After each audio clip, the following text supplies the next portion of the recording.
Masih pada pembahasan latihan soal OMI 2025, Mapel IPAS terintegrasi, jenjang madrasah ibtidaiyah, tingkat kabupaten. Perhatikan soal berikut. Salah satu penyebab terjadinya efek rumah kaca akibat perbuatan manusia sendiri sehingga menimbulkan kerusakan. Hal ini sebagaimana firman Allah dalam Al-Quran Surah Ar-Rum ayat ke-41 yang artinya sebagai berikut. Telah nampak kerusakan di darat dan di laut disebabkan karena perbuatan tangan manusia, supaya Allah merasakan kepada mereka sebahagiaan dari akibat perbuatan mereka, agar mereka kembali ke jalan yang benar. Pada proses efek rumah kaca, kalor akan terperangkap di bumi sehingga menyebabkan titik-titik. Pembahasannya sebagai berikut.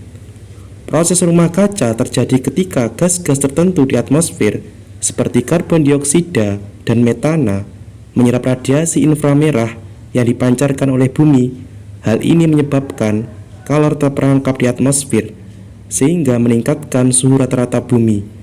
Peningkatan suhu rata-rata bumi dapat memiliki dampak negatif seperti perubahan iklim, kenaikan permukaan laut, dan gangguan ekosistem.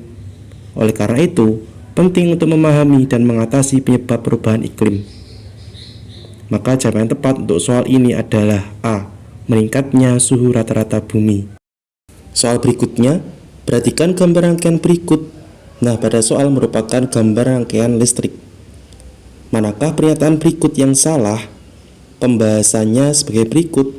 Rangkaian listrik terdapat dua macam, yaitu rangkaian seri dan rangkaian paralel. Rangkaian seri adalah rangkaian listrik yang hambatannya disusun secara bersebelahan. Perhatikan gambar berikut pada rangkaian seri. Selanjutnya, rangkaian paralel adalah rangkaian listrik yang hambatannya disusun secara bertingkat atau bercabang. Perhatikan gambar rangkaian paralel berikut. Nah, jika dikaitkan dengan gambar pada soal, pernyataan yang salah adalah C. Lampu D dan lampu E dipasang secara paralel.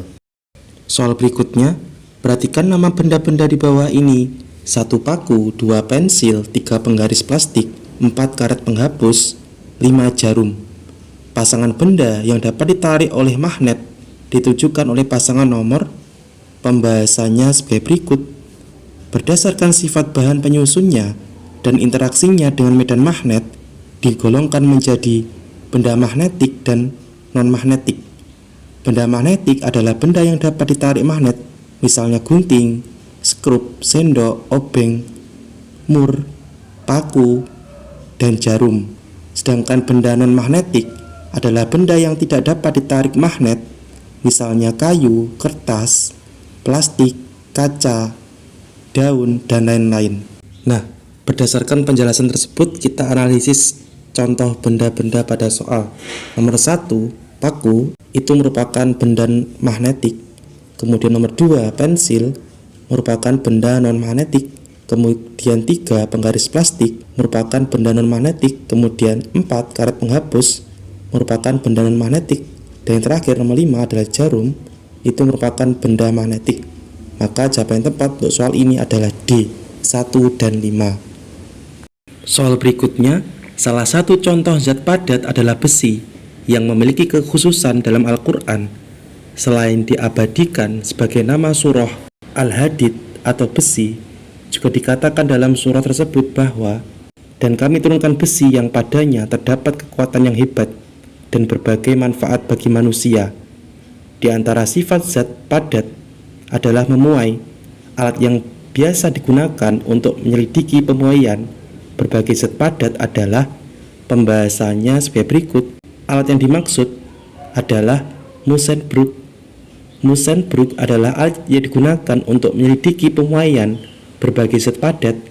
Alat ini dapat mengukur perubahan panjang atau volume suatu zat padat ketika dipanaskan atau didinginkan. Munzenbroek bekerja berdasarkan prinsip bahwa zat padat akan memuai ketika dipanaskan dan menyusut ketika didinginkan. Dengan menggunakan alat ini, kita dapat mempelajari sifat pemuaian berbagai zat padat dan mengukur koefisien muai panjang atau volume suatu zat. Nah, Sedangkan untuk pilihan jawaban lain, pilihan jawaban A, barometer adalah alat untuk mengukur tekanan udara. Kemudian pilihan jawaban B, bimetal adalah jenis termometer yang menggunakan dua logam dengan koefisien muai yang berbeda untuk mengukur suhu.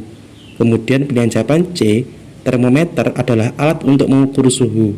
Maka jawaban tepat untuk soal ini adalah D, Munsenbroek.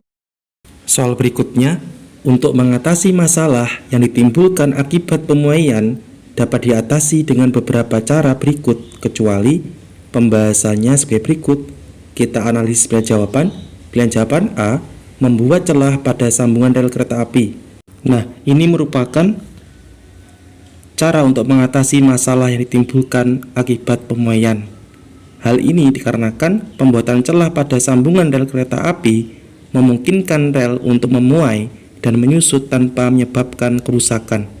Kemudian pilihan jawaban B, membuat celah pada sambungan jembatan juga merupakan cara mengatasi masalah akibat pemuaian.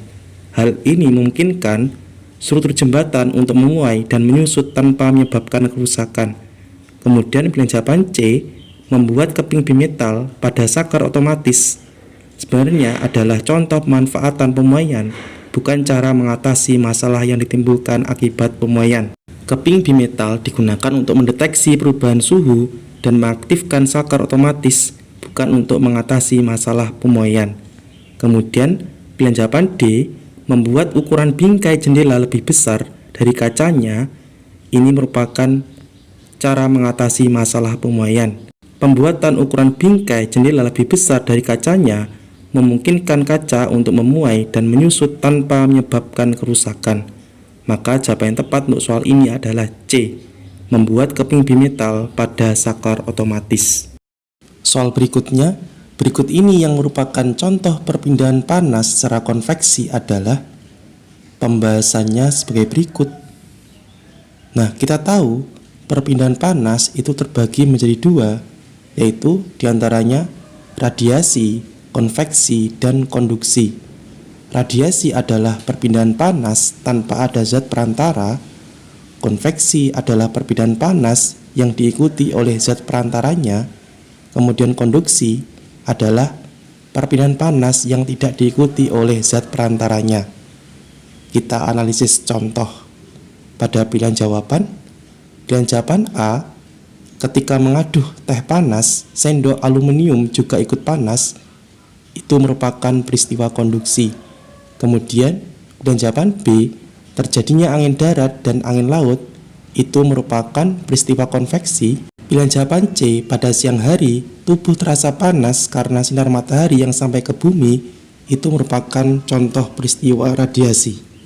Kemudian pilihan jawaban D, tubuh terasa lebih hangat jika didekatkan ke arah api unggun.